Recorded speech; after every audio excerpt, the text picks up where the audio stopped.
Olá, eu sou a Suelen Ramos e você está escutando Mulheres de Produto, o podcast mais empoderado de mulheres em tech e produtos digitais. Hoje, junto com a Silvana Dias, vamos falar sobre como pensar como uma PM. Todo mundo fala sobre Product Thinking, o pensamento de produto, como se fosse um conceito bonito e quase abstrato.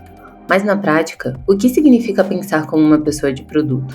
É sobre visão estratégica ou também está nas pequenas decisões do dia a dia?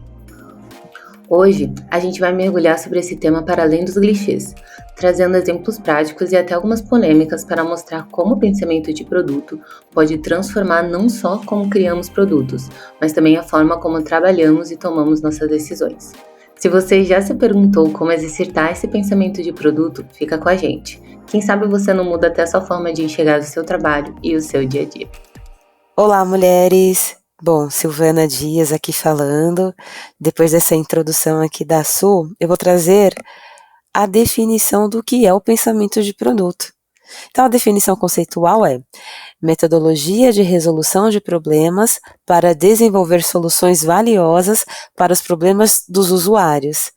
Ela analisa como usuários, tecnologia e objetivos de negócios interagem para entregar produtos que beneficiam os clientes e, ao mesmo tempo, geram um retorno positivo.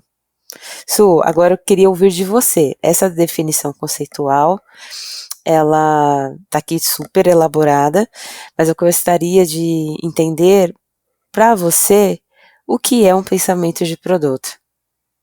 Boa, Sil. É muito legal você trazer a definição do dicionário toda bonitinha, toda estruturada. E para mim, essa parte do pensamento de produto, eu vou reduzir, vou deixar super simples aqui, que é a minha visão. Eu acho que são perguntas que a gente se faz no dia a dia. Às vezes a gente externaliza como pergunta ou não, às vezes a gente só traz essa pergunta para a gente mesmo, que vão nos guiar e nos ajudar a tomar uma decisão e definir qual vai ser o próximo passo, assim, sabe? Então é muito menos sobre uma metodologia e tudo mais. Eu acho que o foco aqui estaria justamente nessa parte de resolução de problemas. Para resolver o problema, eu tenho que entender o problema. Para entender o problema, eu tenho que fazer perguntas. E para mim é isso, assim, o pensamento de produto são algumas perguntas que eu sei que eu preciso fazer. Se elas estão respondidas, eu já sei o que é, então eu não externalizo a pergunta, mas se elas não estão respondidas, eu preciso ir atrás dela e as respostas vão me desbloquear para o próximo passo, assim, sabe?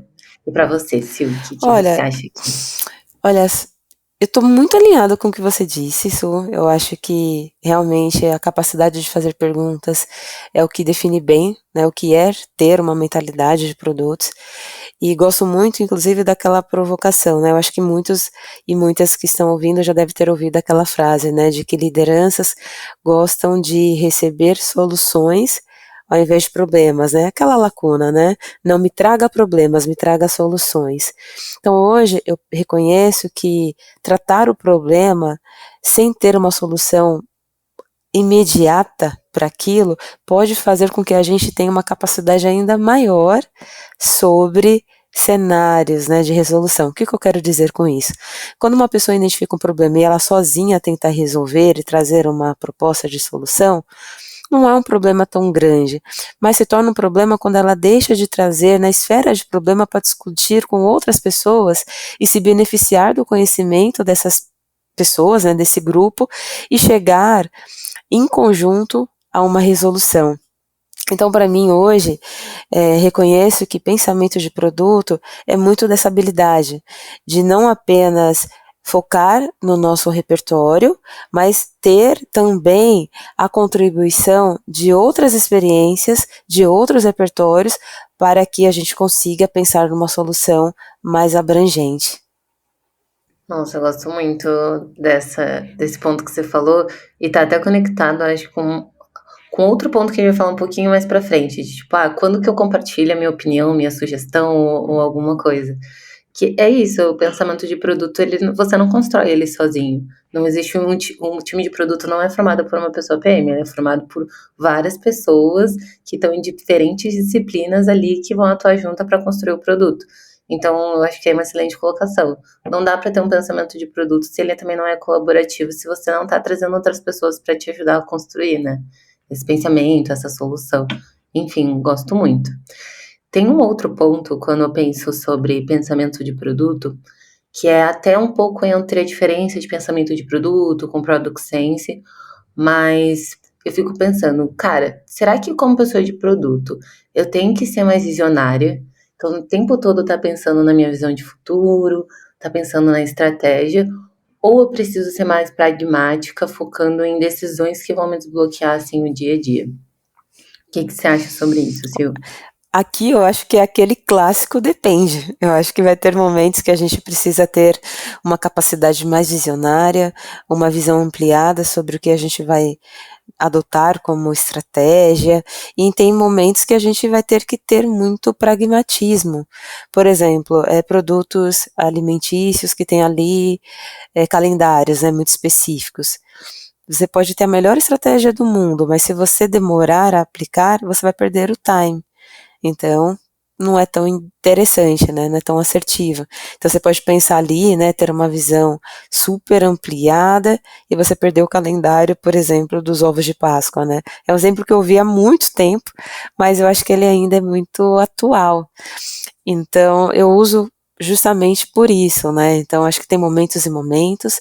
Eu acho que é possível também a combinação, né, de uma mentalidade visionária com pragmatismo. Eu acho que uma coisa não exclui a outra. Eu sou muito a favor do e ao invés do ou. Eu acho que tem muitas coisas que podem ser combinadas, mas tem alguns momentos que a gente vai ter que abrir mão de alguma coisa. Então, às vezes, a gente precisa ter o feito de uma maneira talvez não tão robusta, mas que atenda a uma necessidade. Então, aí o pragmatismo vai ser ali determinante. Em outros momentos, eu tenho essa capacidade de utilizar muito mais visões estratégicas e ter uma capacidade de testar muito mais, enfim. Então, eu acho que esta pergunta a resposta a essa pergunta é o verdadeiro, né? Depende. E para você, Su, como que você observa aqui? A resposta é o verdadeiro pensamento de produto, que é o depende sempre, né? Mas quando eu estava pensando assim na resposta dessa pergunta, eu tendi a falar pragmático. Para mim é o pragmático. Eu fui elaborando, tá, mas por que você pensa que é pragmático? Porque você tem sempre que ter um porquê, né? E eu acho que ele tende pro pragmático. Primeiro, eu concordo que depende, mas eu acho que ele tende pro pragmático quando a gente está olhando pro dia a dia e pro curto prazo. E aí você realmente tem que tomar decisões rápidas ali, que vai desbloquear teu time, que vai deixar claro qual é o próximo passo do produto, essas coisas. Mas se você fica só olhando pro curto prazo sempre, você não vai criar uma solução que resolve um problema que é latente, que vai escalar. Então, por isso que é aí que mora o depende, sabe? Então, eu acho que essa parte do pensamento, se é mais pragmático ou visionário, acho que a gente tem que saber dosar, tem que ler o momento que a gente tá para saber dosar. Então, agora é o momento de eu ter uma postura mais pragmática, porque essa decisão vai influenciar meu curto, médio prazo. Agora eu vou tomar uma decisão mais visionária, porque aqui eu tô falando de longo prazo, o impacto ele vai ser para além desse trimestre, algo nesse sentido. Então, acho que é bem nessa linha do depende, assim, a gente tem que acabar dosando mesmo. E acredito também, Su, que esta atitude a curto prazo, às vezes, ela tem um custo ainda maior do que o investimento em decisões e estratégias de médio a longo prazo.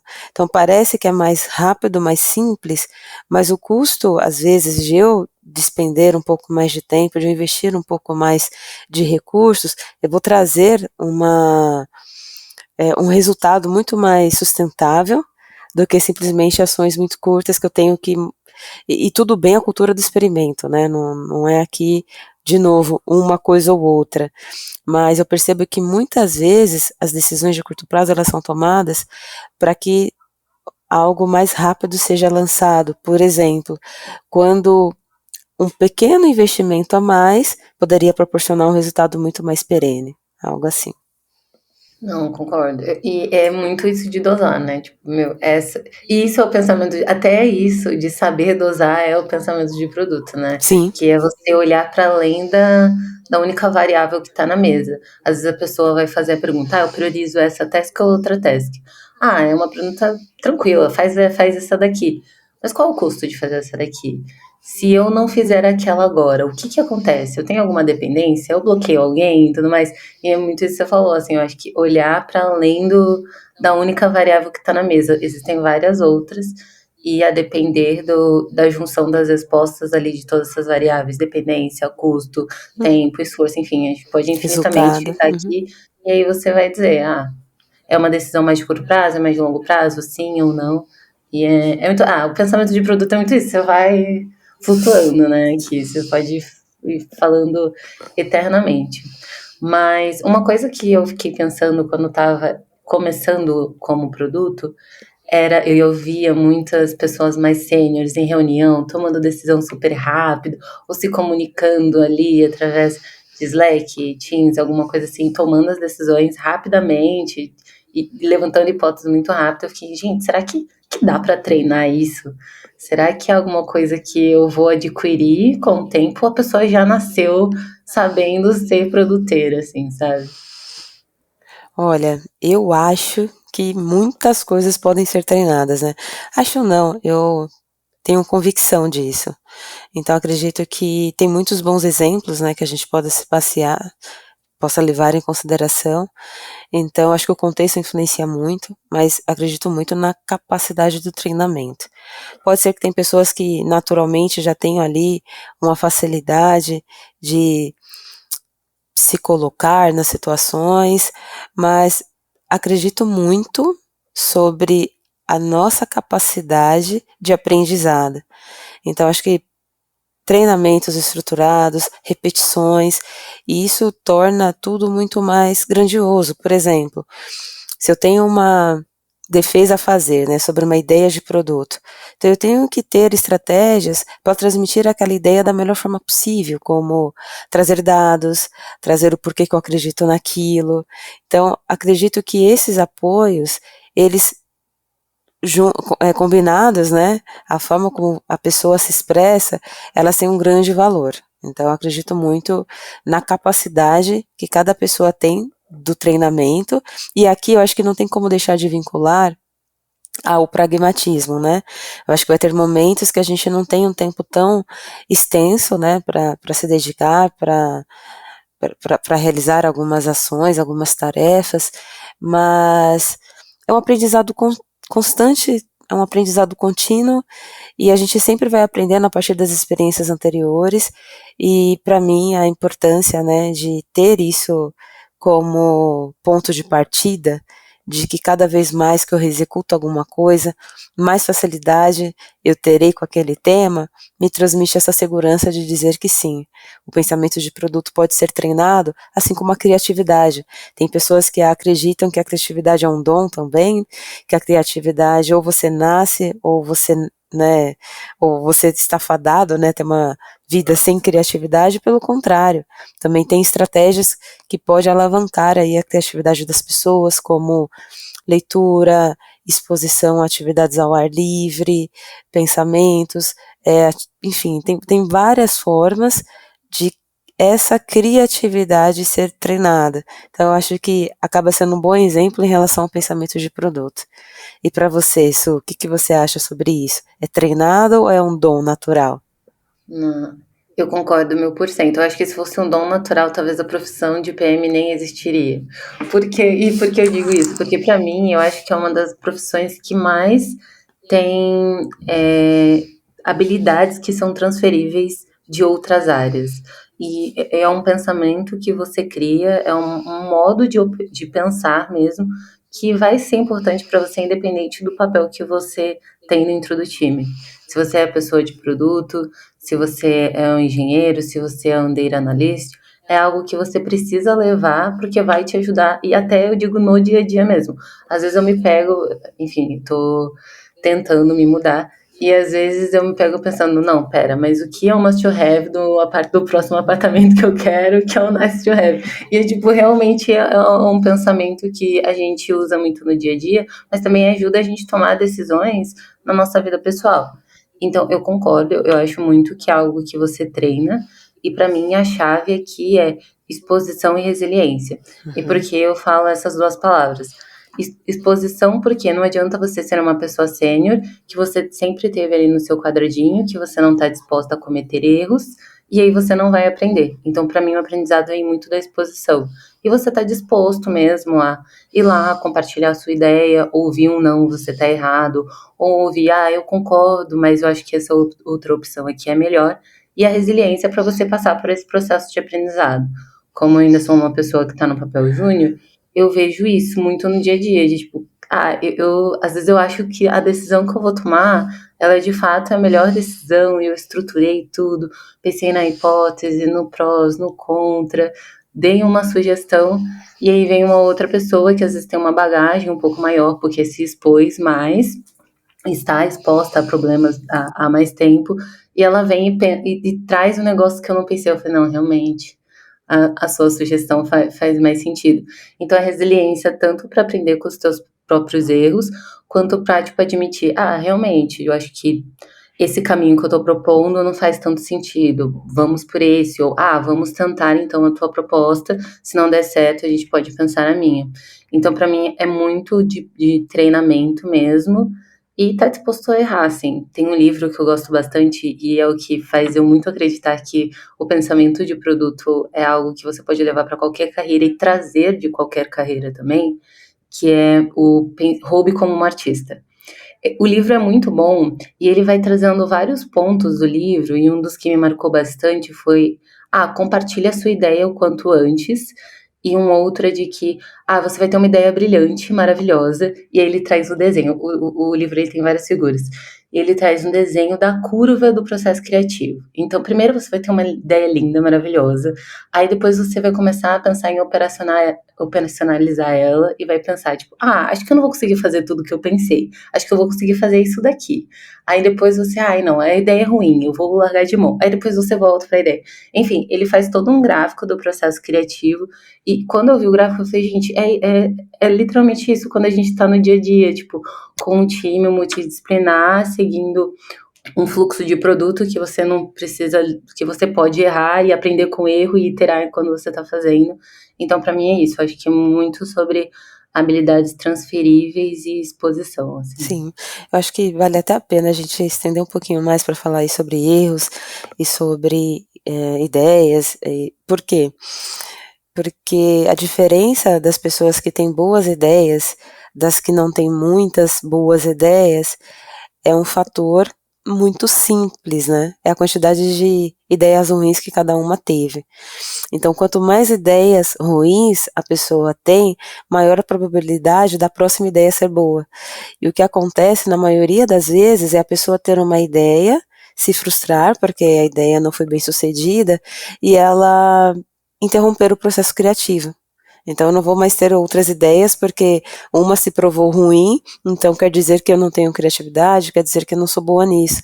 Quando é o contrário, né? Quanto mais erramos, mais próximos estamos de um sucesso. Então eu acho que acaba sendo uma mentalidade, eu acho que precisa ter resiliência, como você comentou muito bem, Su, de entender que nem todas as decisões que a gente tomar vai ser super bem sucedida, que a gente acreditar que tem, né, formas de melhorar nas ideias, não é simplesmente fazer, né, ter uma máquina de ideias ruins, não é isso, né?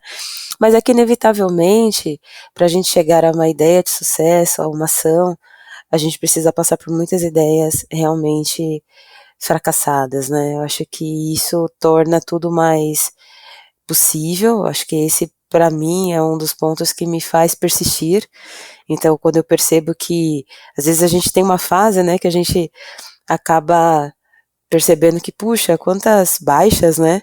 Mas eu percebo também que na minha trajetória, logo depois de algumas baixas, vieram as altas, né? Então, acho que em relação às ideias, estratégias, eu acho que isso se relaciona com a nossa carreira, porque vai ter momentos e momentos, e a gente ter essa humildade que você falou muito bem, de mudar de ideia também, quando você é convencido de que tem outro ponto de vista que faz sentido, eu acho que tudo isso junto que torna ideias mais potentes, mais poderosas. Se a gente se fecha muito no que a gente acredita, a gente perde a oportunidade de fazer melhorias. E um ponto que você comentou também, eu estou reforçando aqui, que é sobre rapidamente testar a ideia ou fazer uma degustação, porque tem muitas pessoas que às vezes criam laboratórios e faz tudo muito oculto, e aí quando a ideia enfim é lançada, o fracasso acontece porque justamente não teve oportunidade de escuta,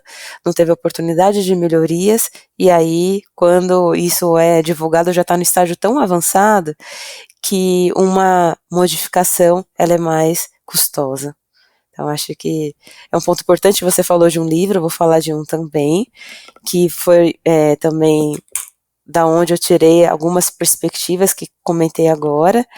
O nome do livro é Originais, Como os Inconformistas Mudam o Mundo, e essa questão, né, da quantidade de ideias ruins e boas foi também algo que eu aprendi fazendo essa leitura. Eu amo o que eu mais gosto de gravar episódios com a Sil é que ela sempre traz muito conhecimento. Sil, eu saio daqui, é uma aula cheia de aprendizados pra mim. Eu gosto muito de gravar episódios com você. E um ponto que eu fico pensando, assim, quando eu tava começando e eu ficava muito ansiosa para poder conseguir desenvolver esse pensamento, porque ele também, você chega num estágio em que isso reflete, a depender da exposição que você teve, o seu nível de senioridade ou maturidade para tomar decisões, para definir próximos passos e tudo mais. E eu ficava pensando assim, qual é o que eu devo fazer para poder treinar? E aí, se hoje eu pudesse dar, sei lá, dicas sobre isso, eu acho que além da parte da exposição, é isso, você estar aberto ao erro, mas também estar aberto a feedbacks. Então, você ter pessoas-chave do seu lado que estão cientes do teu processo de crescimento e que você respeita ou você vê como referência sobre essa parte de pensamento de produto, é uma excelente alavanca para poder te ajudar. E a pessoa vai conseguir ali te fazer um critique saudável do pensamento que você elaborou, que você demonstrou, e aos poucos você vai conseguir ir refinando isso, e aí você também já adiciona mais isso ao seu pensamento. Tipo, quando você for falar ou for elaborar alguma coisa, você, mas e esse ponto aqui? Será que é realmente isso? E aí você vai se auto-refinando aí durante o processo de pensamento de produto, assim. Então, acho que entra um pouco dentro disso que você falou também. E uma outra coisa que eu fazia, eu tenho que voltar a fazer mais, é diário de aprendizados. Ajuda muito, muito mesmo. Às vezes, antes eu fazia mais. A cada 15 dias eu pegava, sentava, o que eu aprendi nessa última sprint, assim. E é muito legal, porque você sempre vai ter a oportunidade de errar novamente na mesma coisa. E aí, se você garantiu o seu aprendizado, você não vai precisar errar. Então, ajuda bastante aí construindo essa bagagem e aumentando assim seu repertório de como resolver problemas.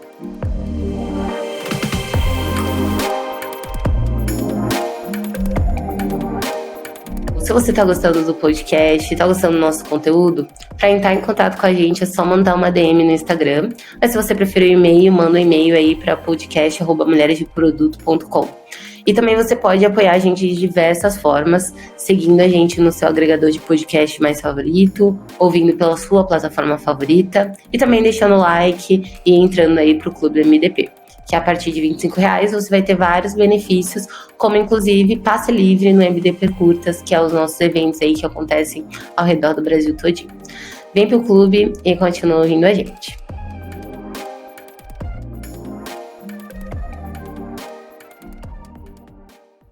Su, eu queria aproveitar e fazer uma pergunta relacionada a erros. Você acha que todo erro é passível de conserto?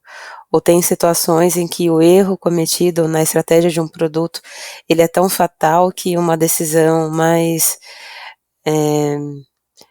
grave, né, uma consequência mais grave precisa ser tomada, como retirar o produto do ar, alguma coisa assim.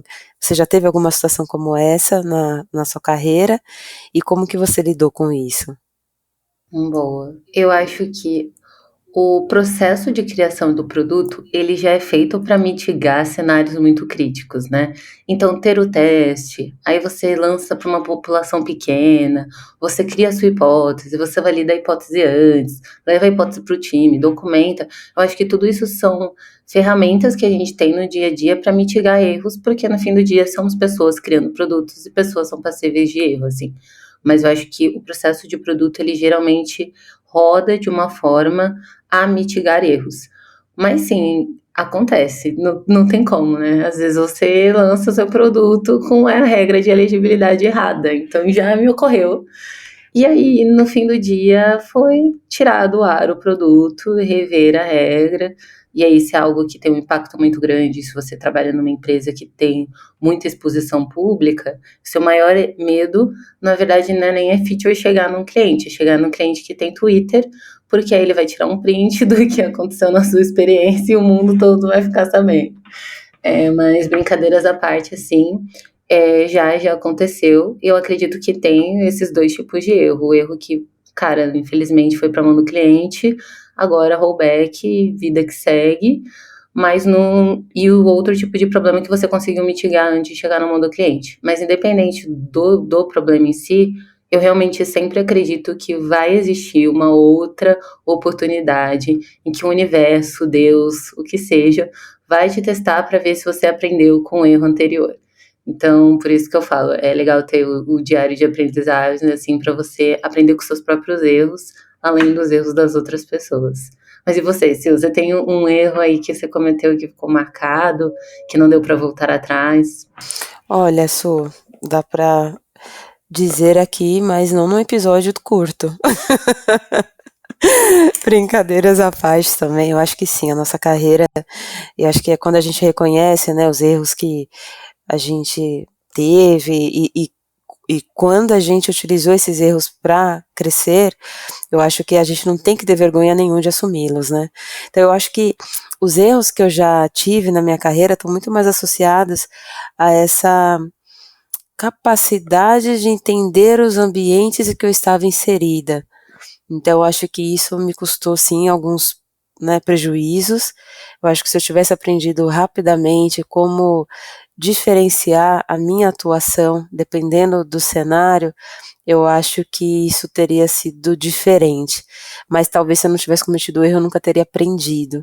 Então acho que hoje, então o meu erro, acho que o principal está muito relacionado a isso, a relacionamento de gestão de expectativas, de adaptar a minha atuação de acordo com as pessoas, e não é no sentido de temer, né, as pessoas na hierarquia mais cima, ou ser arrogante com que estão abaixo, ou meus pares, não é isso.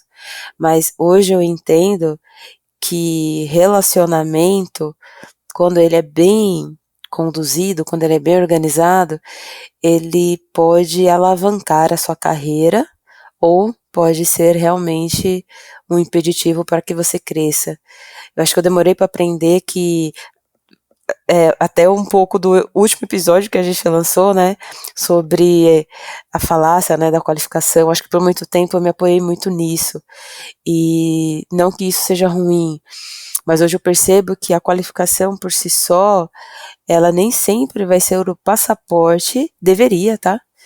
Não somente, né, mas eu acho que eu deveria sim ser considerado, mas não é. Então tem muitas outras coisas que são aí levadas em consideração. Então eu acho que erros que eu aprendi aí do pior jeito, né, que foi errando, não foi com a experiência de outras pessoas, é justamente sobre relacionamento. Não, sim, eu acho que faz muito sentido.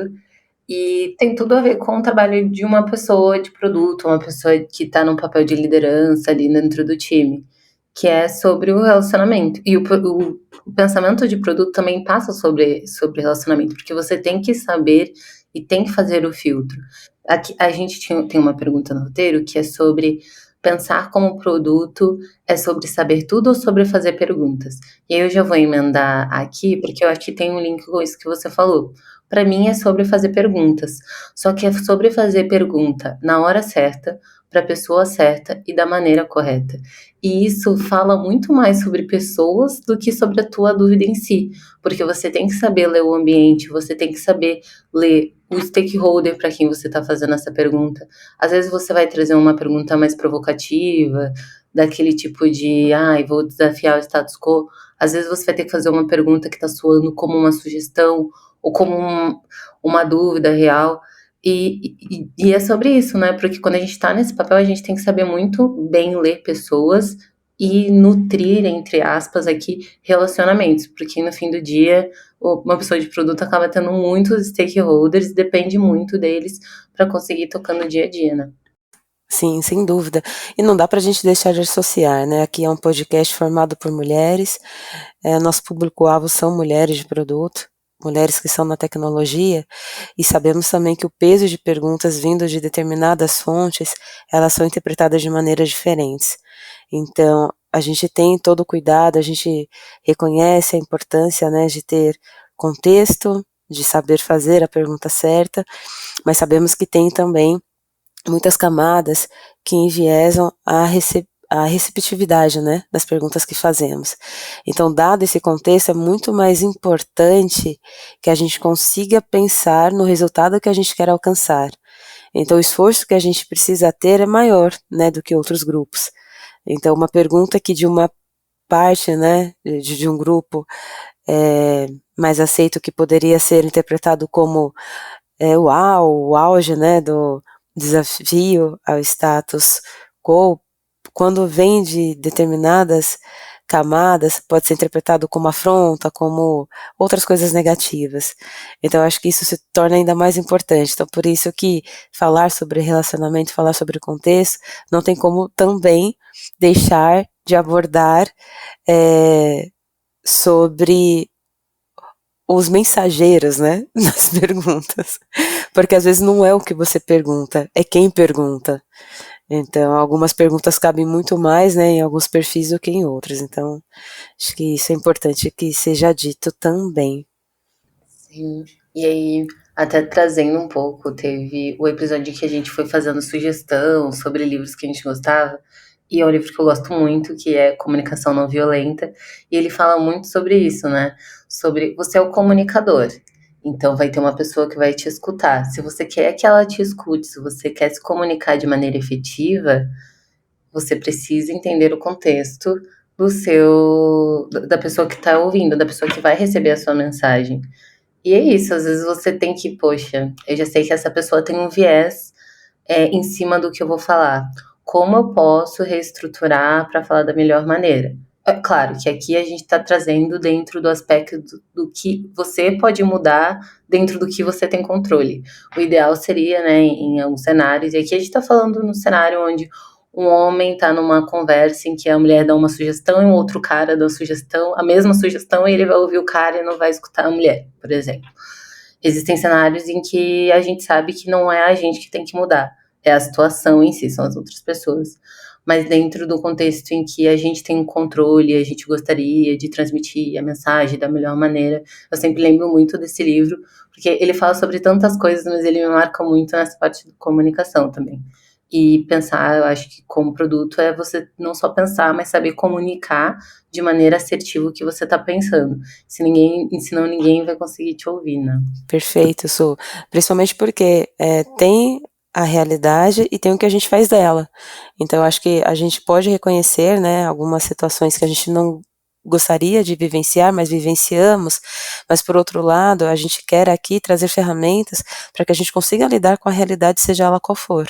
Então, de fato, ter essa percepção e saber fazer a pergunta de acordo com a pessoa que está recebendo, né, torna o emissor muito mais potente. Tem até um trecho agora eu vou falar o trecho de um filme que gostei muito, ainda considero ele um dos meus favoritos, é A Vida é Bela, que fala sobre a guerra e para mim aquele filme é sobre comunicação. E tem uma parte em que o ator principal, ele tá tentando convencer o filho, né, sobre uma estratégia, enfim. E aí o Josué, que é o nome do filho, ele faz uma pergunta e o pai dele fala assim: mas a culpa não foi deles que não entenderam, Josué. A culpa foi minha que eu não soube explicar. Estou resumindo aqui, né? O filme tem uma beleza muito grandiosa, mas aquilo me marcou até hoje, assim, quando eu assisto de novo. E ele, naquela situação caótica, ele reconheceu que a culpa, né, daquele cenário foi dele não ter conseguido explicar da forma adequada. Eu acho que é muito disso aqui que a gente está falando. Então, a responsabilidade, de fato, é de quem está comunicando. A gente não consegue, de fato, a gente não consegue determinar o que a outra pessoa vai interpretar, o que ela vai entender, mas é o nosso papel direcionar a mensagem da forma mais assertiva, de acordo com o contexto, de acordo com a pessoa e tudo mais. Então, quando a gente toma esse cuidado, a chance de sucesso é muito maior. É isso. E aqui a gente foi falando várias dicas, assim, de pensamento de produto, ou pensamento estruturado, assim, para resolver problemas. Eu acho que a gente passou pela primeira parte do que é a definição para cada uma, como a gente faz para entender o momento que a gente tem que ser mais pragmática, que a gente tem que ser mais visionária, como que a gente consegue treinar esse pensamento. Agora mais sobre a importância de errar, a importância de aprender, sobre se expor, falar um pouquinho de stakeholders também. Tem uma última parte que é indo para a última pergunta, que eu acho que vale muito a gente falar sobre um pouco, é que sobre a importância de você compartilhar as coisas cedo. Para mim, eu acho que isso faz muito parte do processo de pensamento de produto, porque aqui você está garantindo que você vai conseguir trazer as pessoas para dentro da tua ideia o quanto antes e também testar um pouco se essa ideia faz sentido ou não. Tá muito de encontro com o que você disse anteriormente, e aí reforçando também sobre isso, né? De você pegar algo, pega uma informação, valida com outras pessoas antes de ser tarde demais para que você possa alterar alguma coisa, né? Sim, e falar com as pessoas certas, né? Então aqui é super importante. Quando a gente diz sobre antecipar o compartilhamento de alguns dados, é justamente para a gente coletar feedbacks e ações para que a gente possa melhorar. Então, de pouco vai adiantar se você for falar com as pessoas erradas, as pessoas que estão conectadas. E não somente isso, né? Também a gente pode correr o risco de falar apenas com pessoas que estão conectadas e a gente perder uma grande oportunidade porque a gente está sob vieses, né? Então, acho que ter essa capacidade também de distribuir, né, e coletar esse tipo de feedback antecipado para que melhorias já sejam feitas e aí a gente consiga depois fazer um lançamento muito mais assertivo. Então, estou muito alinhada com você nesse aspecto também, Su, porque acredito muito que essa mudança, né, de pensamento e de atitude, ela é mais recente, né? Até tinha indústrias e eu acho que tem algumas que ainda vão ter que se proteger, mas quando tinha aquelas fórmulas secretas e vão continuar existindo, mas quando o lançamento era tão protegido que quando ele era lançado às vezes era um fiasco, né? Sendo que se ele tivesse sido minimamente apresentado a um grupo reduzido de pessoas, isso poderia ter sido diferente. Os feedbacks já poderiam ser coletados e as mudanças já poderiam ter acontecido. É muito. E eu aprendi isso por conta de feedback. Assim, um dia minha gestora chegou e me falou: Su, você tem que compartilhar as coisas mais cedo, compartilha antes. Porque aí, se tiver alguma coisa errada, se tiver alguma orientação que a gente precisa te dar, a gente vai conseguir te passar. A gente já vai estar ali com você desde o momento zero da criação. Vai ser mais fácil da gente, você ter o nosso buy-in sobre a ideia que você está querendo propor. Enfim, todo mundo ganha. Então, às vezes, a gente tem um pouco de vergonha de compartilhar as coisas em draft e tudo mais, mas aqui também é isso, tem a sabedoria de para quem compartilhar. Não é todo mundo que você vai chegar e vai dar a versão menos refinada da tua ideia, da tua proposta, do teu documento. A gente tem pessoas chaves com quem você pode contar para que isso de fato seja parte de um processo criativo e evolutivo, senão vai chegar uma pessoa que vai lá e vai te minar totalmente, você vai ficar menos encorajado do que você estava antes de compartilhar. Já que a gente está falando de filme, de livro, e raramente eu lembro o nome das coisas, que eu sou ruim de nome, mas quando eu estava pensando sobre isso, eu lembrei de um filme, um desenho super bobo, que é A Família do Futuro. E é muito bom que tem uma cena em que ele, enfim, tem todo um contexto gigante dentro do filme. Acho que acredito que quase todo mundo que ouvi já deve ter visto esse filme alguma vez. E aí ele tá na sala de jantar e ele vai compartilhar uma invenção tecnológica lá que ele fez, super disruptiva. E aí a solução acho que bate no prato, espalha gelatina na cara de todo mundo, alguma coisa assim. Tem gente que cai da mesa. E aí todo mundo começa a bater palma porque ele errou. E aí ele fica tipo, sim, mas por que vocês estão fazendo palma? Eu errei. Ele, tipo, você aprendeu. Eu acho que para mim essa é a principal parte do pensamento de produto. Pensa como você pode aprender, como você pode aprender para melhorar seu produto, para criar um produto melhor para os clientes que você tem, como você pode aprender para melhorar os processos para o seu time, rodar um time em um ambiente saudável. Então, acho que a principal parte do pensamento de produto para mim é isso, o aprendizado mesmo. Sim, exato. E celebrar, né, esses momentos como realmente um convite ao acerto depois, né? Então, eu vou assistir. Eu não assisti esse desenho, mas já me interessei, já quero ver, porque eu acredito muito nisso, sabe? Nesse sentido produtivo do erro. Para mim isso é produtivo, não é aquele erro que você comete, você se frustra a tal ponto que você ou desiste, ou você se torna uma pessoa muito menos criativa justamente para evitar esse tipo de erro, né? E aí tem um outro ponto, a gente está cheio das referências aqui, de um estudo que li nesse livro que comentei, depois a gente coloca aqui na descrição do episódio, que fala sobre pessoas com super habilidades. E essas pessoas com super habilidades, superdotadas, nem sempre ousam a fazer algo diferente. E por quê? Porque elas estão tão acostumadas a serem aplaudidas fazendo alguns feitos que elas não se atrevem a criar algo novo. O que eu quero dizer com isso? Então é comum que uma pessoa ali dotada de uma super inteligência, altas habilidades, aí ela vai tocar um instrumento.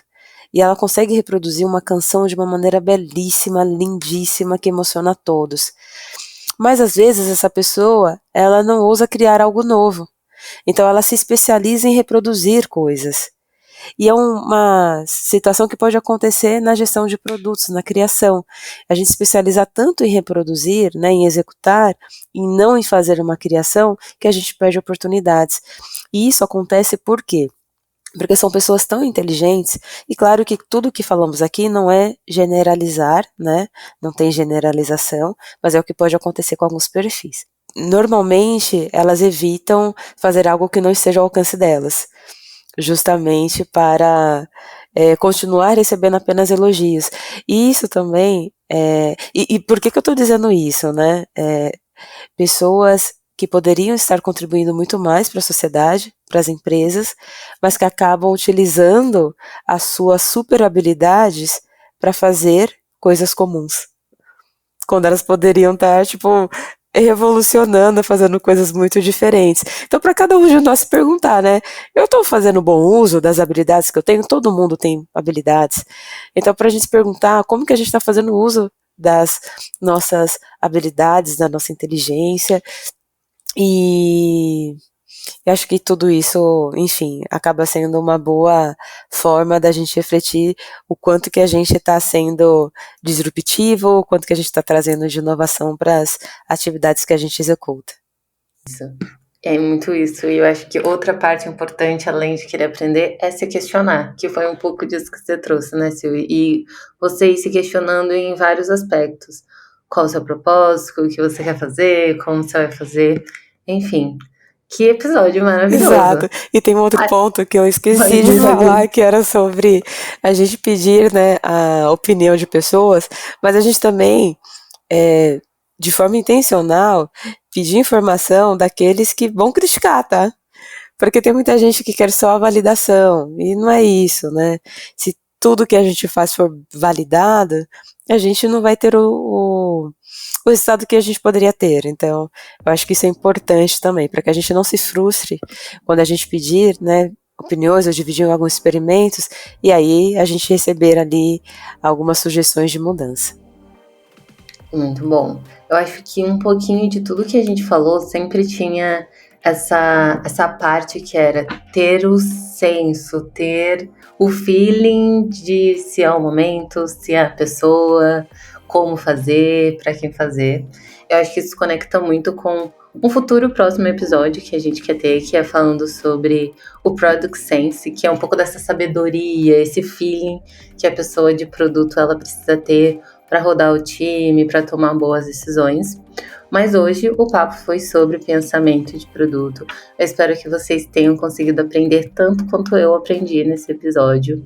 Continuem seguindo a gente nas redes sociais. Estamos no LinkedIn, estamos no Instagram, temos grupo no WhatsApp e no Slack também.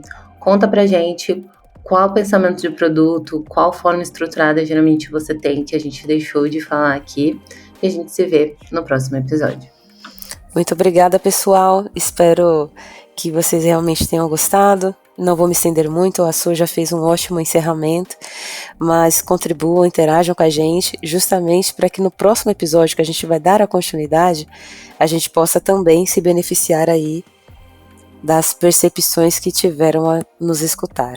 Então, meu agradecimento, sempre muito bom também gravar com você, Su, e bora que logo tem outro episódio.